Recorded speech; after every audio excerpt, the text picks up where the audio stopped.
Welcome to You Are the Answer, the podcast that helps you reconnect with the most powerful healer you know, your own body. I'm Naomi Mills, chiropractor, healthcare professional, and believer in the natural intelligence within us all. In this podcast, I explore what it means to trust your body, decode its signals, and take ownership of your well-being without quick fixes or health fads. Whether you're just beginning your journey or deep in transformation, I'm here to guide you back to the truth. You are not broken. You are the answer.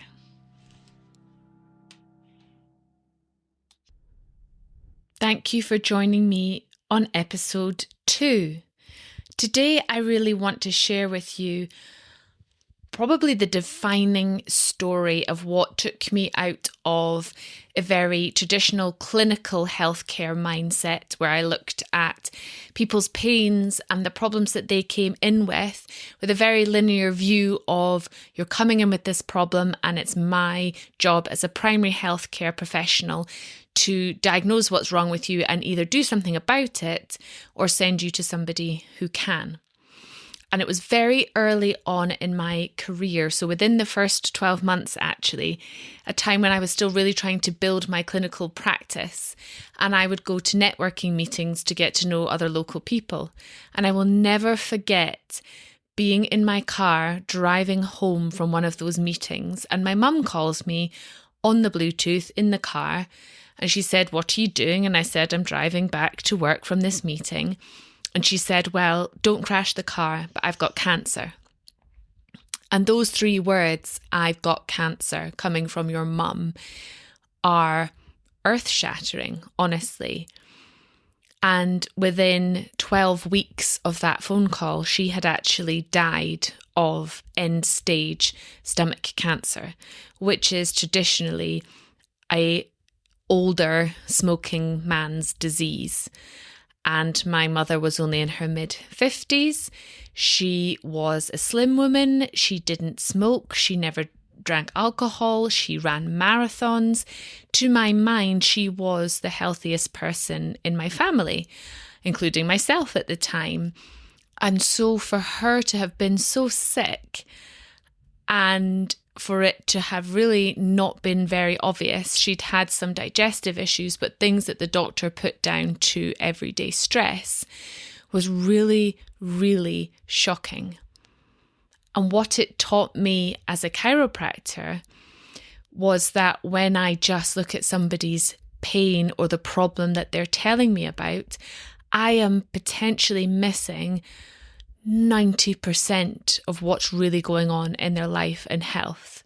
And so while this was undeniably one of the most traumatic things that have ever happened to me, and, losing your mum at 26 years of age is a massive emotional trauma, it completely transformed how I practice and how I view the human body.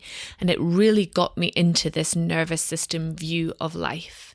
Because when we look through that much more holistic lens, when I looked at her sleep, her diet, her mental health, her energy, all of these clues showed that she actually wasn't a terribly well person. And she was probably extremely disconnected from her own body, because that is the only reason I can think of why somebody would be so incredibly sick, but not even really know it or feel it.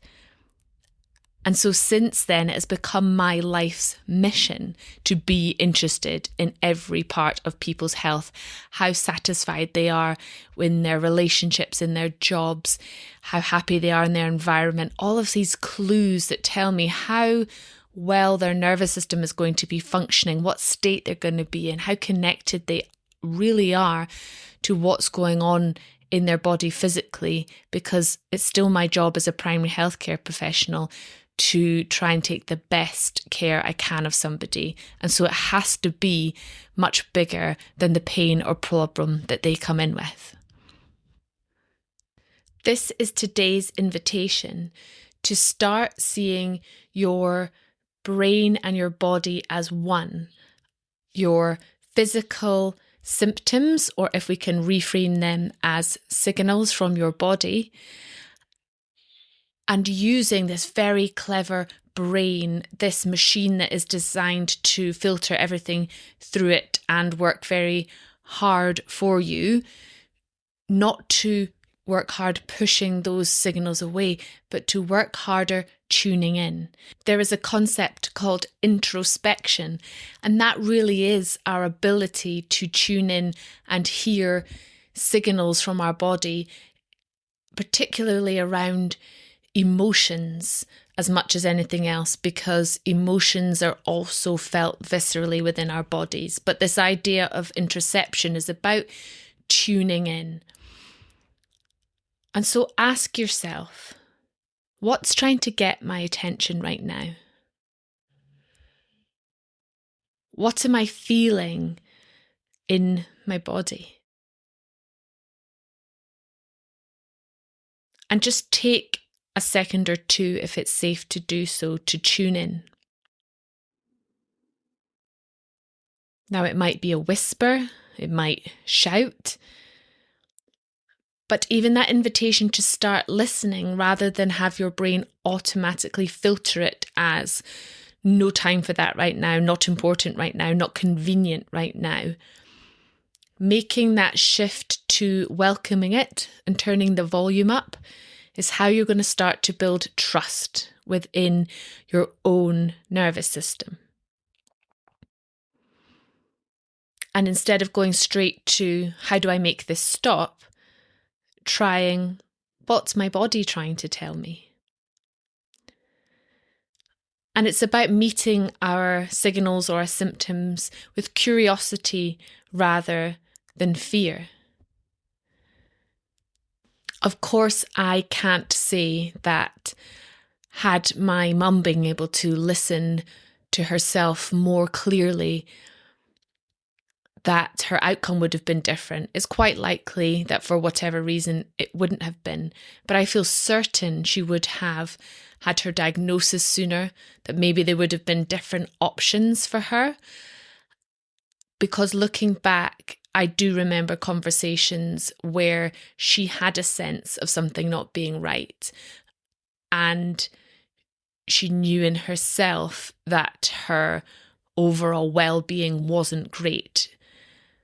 And I won't go too far into it on this episode, but we can certainly touch in one day of how somebody looks on the outside is not how they are on the inside. And as I said at the beginning, she looked very healthy, quote unquote healthy on the outside, while in all reality not being well in most aspects of her health. So that is the thought I'm going to leave you with today, to start listening and inviting your body's signals, to expand your awareness of your central nervous system and how it's impacting every part of your life and health, from your sleep to your digestion, to your muscle tone, to your emotional regulation, and simply invite your body to give you more information, trusting that it is working for you and not against you. Thank you for joining me on You Are the Answer. If today's episode sparked something in you, share it with someone you care about and leave a review to help others find their way back to their body too. For more tools, inspiration and resources to support your journey, head to www.youaretheanswer.co.uk. And until next time, stay connected, stay curious, and remember, you are the answer, and you always have been.